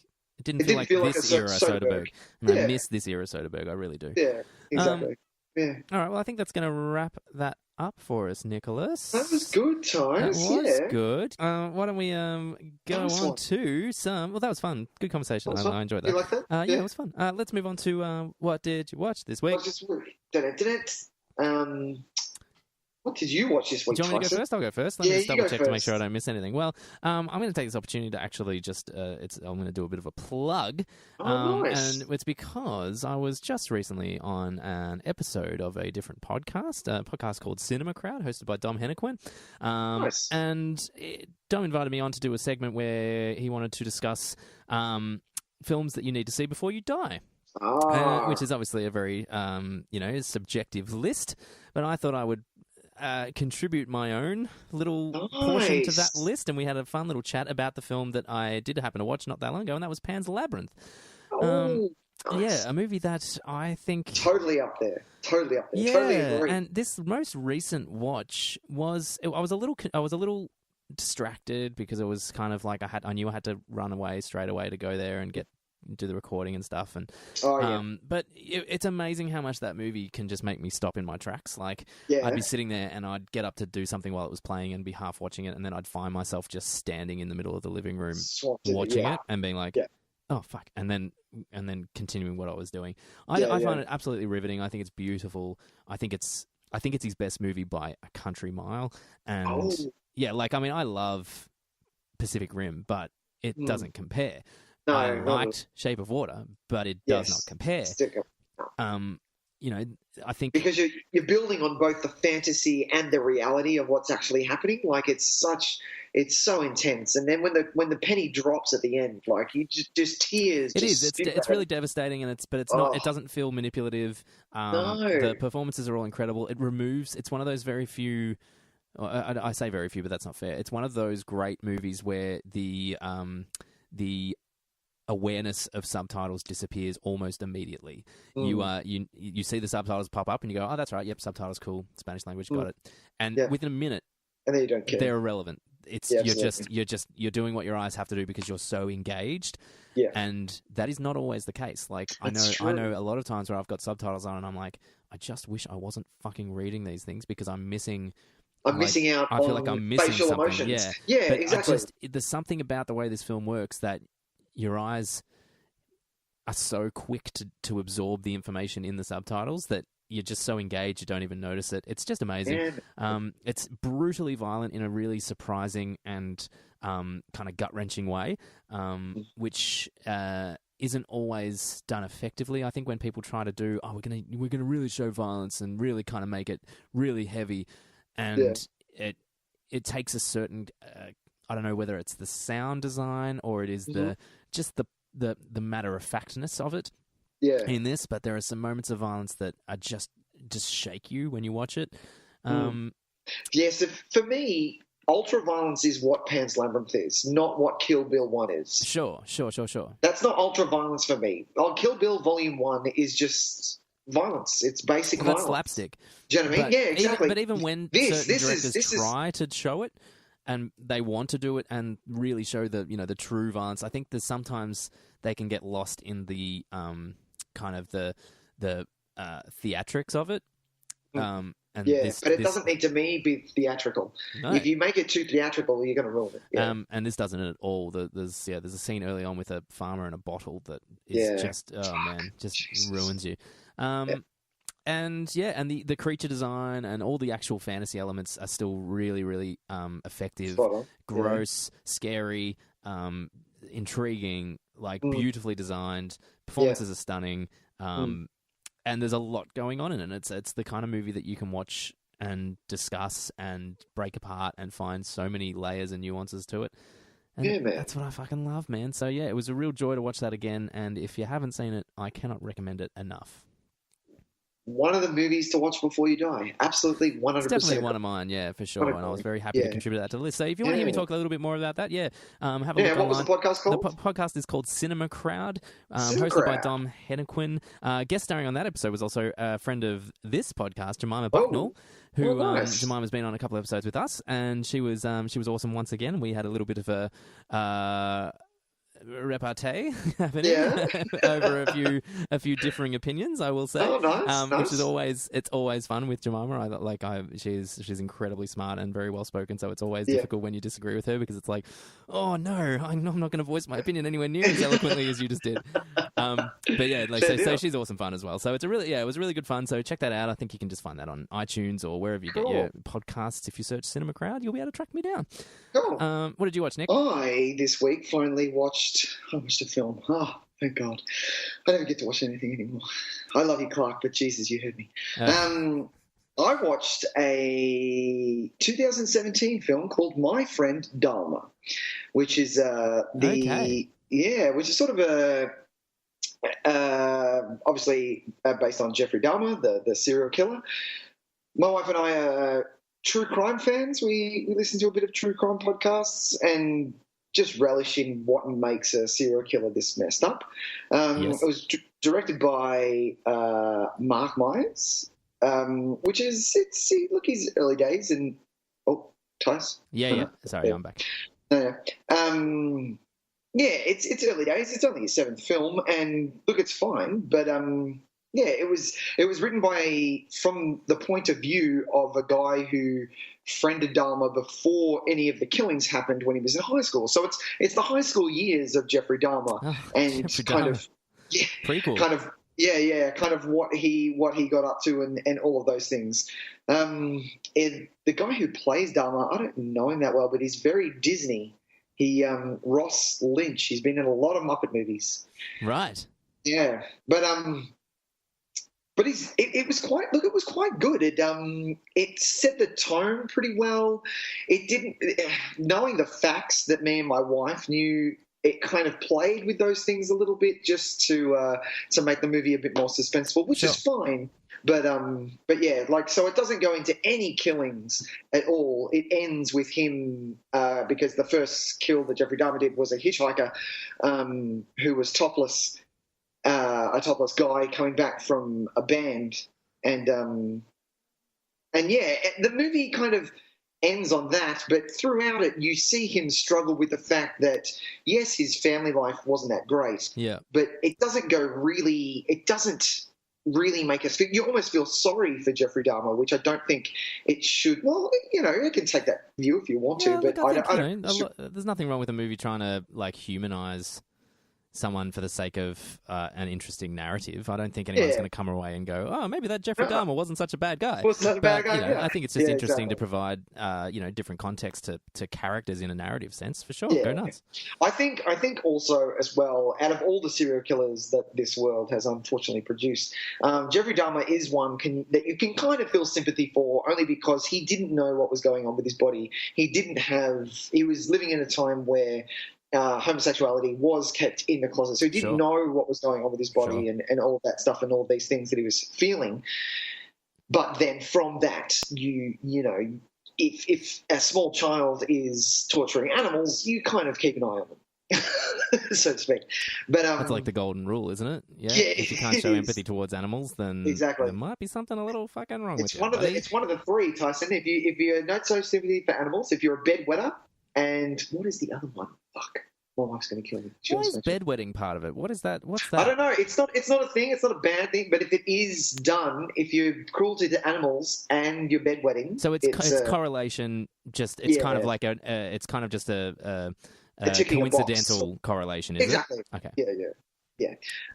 It's not that, if one of our listeners was a bedwetter, hey, like I'm sure a weaker bladder somehow gives you a chemical imbalance that makes you want to kill people. It's really not. Okay. Yeah. But could it be? Yeah. But exactly. It was pretty good. It was not bad. Look, it was an all right movie. Where'd you see this, man? I saw this. Oh, a friend lent it to me. He had a screener. Oh, cool. He works for a cinema, and he lent it to me. But yeah, it was good. But yeah, it was pretty good. I didn't mind it. The guy who played Jeffrey Dahmer kind of had it down pat. It was very creepy, that kind of blonde with the 70s wire frames. Those fucking things look terrifying on anybody, those glasses, don't they?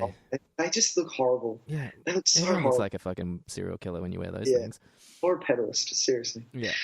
So yeah, My Friend Dahmer. My Friend Dahmer, very good. Yeah. Anything else? That's it? No, that was it for me. All right, well then let's move on to Crossing the Streams. It's hard on Skype because we can't sync it up as well, can we? I can't hear you. We need like a drum beat. Crossing the Streams. I like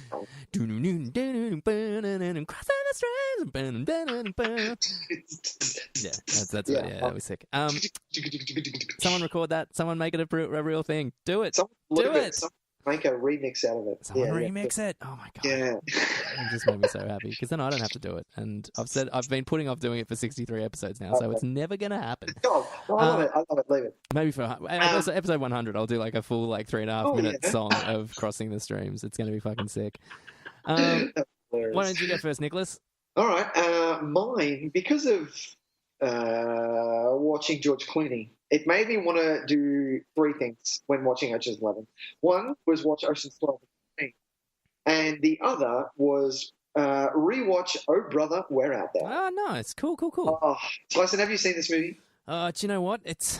It's the one that slipped through the cracks. I have seen a great deal of it, and because I had to do something, and I turned it off, and never got around to watching the rest of it. And it's just one of those ones where I'm just like, fuck, as if, and because the idea of having to start from the start again now because it's gone so far, and I'm like, I'll just watch something else.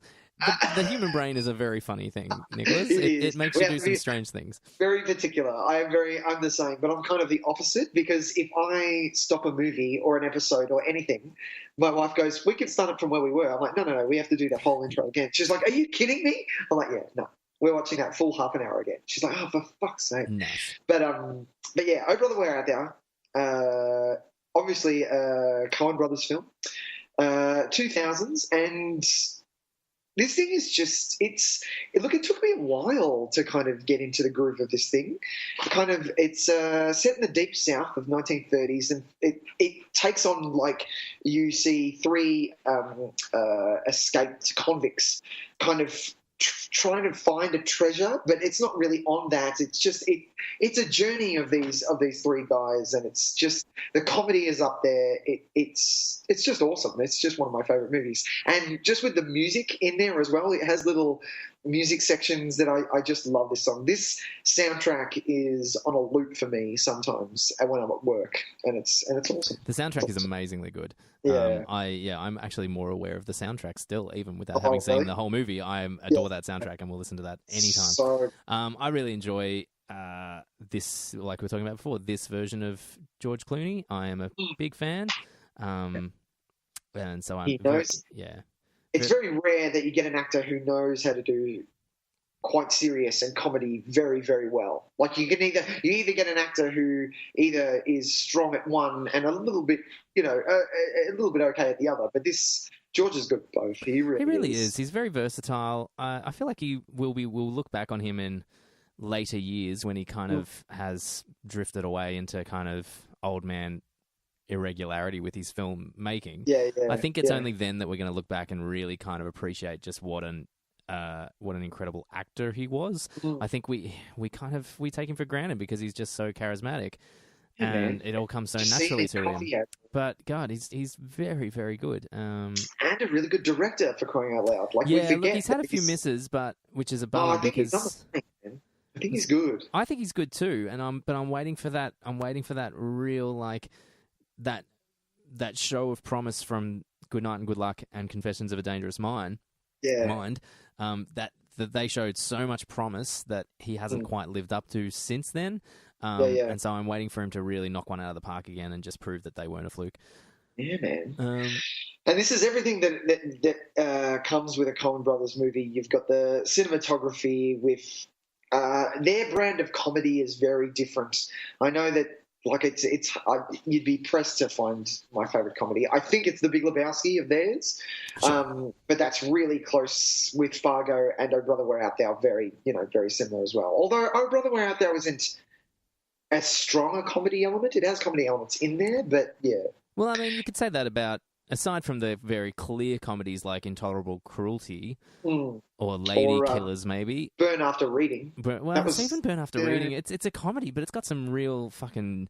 Yeah, it's got some fucked up fucked up stuff in it, yeah. So it's kind of like even defining their comedies... Yeah, it's quite difficult for a Coen Brothers film. You can't really, like I said, aside from maybe like Intolerable Cruelty or... Yeah, exactly. Yeah, the Lady Killers maybe. Yeah. Which I need to watch both of them again because I didn't... Coming off the... Didn't hate either of them. No, see, that's the thing. I feel I was too young to appreciate them because I was coming off the back of Big Lebowski was getting watched in my house at that point every weekend. They are no Big Lebowski at all, but even a terrible Coen Brothers film is... it's going to be good. Better than most films. So yeah, exactly. Yeah, exactly. So Oh Brother We're Out There. Watch it on Netflix, people. On Netflix Australia. Yeah. All right. Well, I'm gonna recommend something on Canopy, which is the streaming service, which is kind of like a university-based streaming service that allows you to register through your university library or even your public library. Nice. Which is it's a really interesting kind of streaming service. They tend to do a lot of. This is where I talked about it maybe about a month or two ago, where I happened to see Kubrick's first movie. They just had it streaming up there, and it went for an hour and a bit, and I just chucked it on, and it was okay. And it was like, but this is where you get to see these kind of things, these curiosities. Exactly. But they're starting to branch out to more stuff. They originally started, obviously, things that you would watch for study purposes, but they seem to have taken that a little bit further now. And so the film that I'm going to recommend today, I think maybe you could watch for history class, perhaps. And that is Bill and Ted's Excellent Adventure. Totally. Which, and Nick did mention that I've already recommended Bogus Journey on this show. And I'm pretty sure when I mentioned Bogus Journey, it would have been to say that it's the kind of forgotten cousin from Christmas that nobody likes, but is actually really fucking cool. Yeah, man. And I do rank Bogus Journey over Excellent Adventure. I think Bogus Journey is the more interesting and kind of batshit crazy version of Excellent Adventure, but that does not mean that Bill and Ted's Excellent Adventure is not a great deal of fun. 1989, really early Keanu Reeves. Keanu Reeves, who I'm constantly having a love affair with, and who has just recently come up in a conversation, and I forget just how much I adore him. And of course the late great George Carlin. And we did just get confirmation, just not that long ago, that the third Bill and Ted's film with Keanu Reeves and Alex Winter is finally happening. It's on the way. It's on the way. And oh my God, can I contain my excitement? Not even a little bit. Seriously? Are you going to see this thing at the cinema? Oh man, first day, I'm lining up. Popcorn, choc top in hand. I cannot fucking wait. Bill and Ted's Excellent Adventure is just so full of wonderful ideas and wonderful kind of playful concepts. And it's kind of a miracle that it works as well as it does, because it is batshit. Not as batshit as the second one. The second one goes in a real kind of like experimental shit. Dark places. This one is just kind of, it's just silly good fun, and it's amazing that it works as well as it does. So if you haven't seen it for a while because you thought it was just some dumb, comedy from the 80s that you were like, oh yeah, whatever. I'm sure it's no good anymore. I recommend watching it again, because of a lot of those late 80s, early 90s comedies, there aren't actually a lot that do hold up. Yeah. Except, strangely enough, the Bill and Ted's movies have gotten better. I would say they've gotten better. Better? Really? Yeah, well, because you look at a movie like I find I rewatched some of something like like Don't Tell Mum the Babysitter's Dead. Oh. I saw some of that not long ago. And that was not as good as I remembered, and it was a little disappointing. And I was like, it still had its charm, but I used to fucking love that movie. Whereas these movies seem to almost be surprisingly good. So you're watching them now going, I thought this was disposable. This is really great. And so the two of them are really worth revisiting if you haven't seen them for a while. And so you can just watch Bill and Ted's Excellent Adventure on Canopy. Nice. And probably on a bunch of other places as well, to be honest, but definitely on Canopy. That's fucking awesome. Bill S. Preston Esquire and Ted Theodore Logan. Wow. Fucking rad. Stallion. Well, I think that's going to... so we don't know what we're doing next week. We haven't thought about it yet. Oh, shit, yeah. So why don't we just stick to the... Why don't we just... We'll stick to the surprise plan. Yeah. It's a rad surprise. We'll let you know on social medias probably maybe sometime over the weekend to give you a bit of time to prepare. Catch up and watch. But it'll be something fun, no doubt, I'm sure.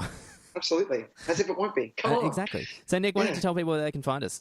Well, ladies and gentlemen, if you are on the social media and you would like to see what we're up to, we are on the Facebook, Twitter, Instagram, and YouTube if you would like to listen through YouTube. That's it, all those places. Because YouTube isn't really social media, but you can watch it through there. You can leave comments, and that's where we'd love you to do that. That's it. Otherwise, we're on anywhere you find a podcast, Stitcher, Outcut, anywhere. But the main one is iTunes, because that's the one that helps us a lot. So if you would like to rate, review, star, like, share, anything, tell someone who doesn't know what a podcast is. I dare you. That's it. Tell them about it. Yeah, you'd be amazed how helpful it is just to share it once. Or on something, when Facebook sees that things get shared, it's really amazing how much they kind of, that algorithm goes through the roof. So if you do, if you are feeling generous, we would much appreciate either, like a star rating if you haven't done so already, a couple of kind words on the iTunes store, or even just, sharing the episode around on social media would help us a stack. We would love it. We would love you forever. Very good. Well, and if, like I said, if you do want to give us a request, that email address, nicktysenvideotape@gmail.com. And we would love to hear from you if you have a particular film anybody would like to request. We'll be happy to do it. Oh, yeah. We'll give it a shot. That's it. All right, we've got 2 in the can. We're going to do those eventually. We are going to do them eventually. I can't wait. Yeah. That's going to wrap us up, Nick. Tyson. That's it. We will see you next week, ladies and gentlemen. Thank you for tuning in. Folks. That's it. All right. I'm done.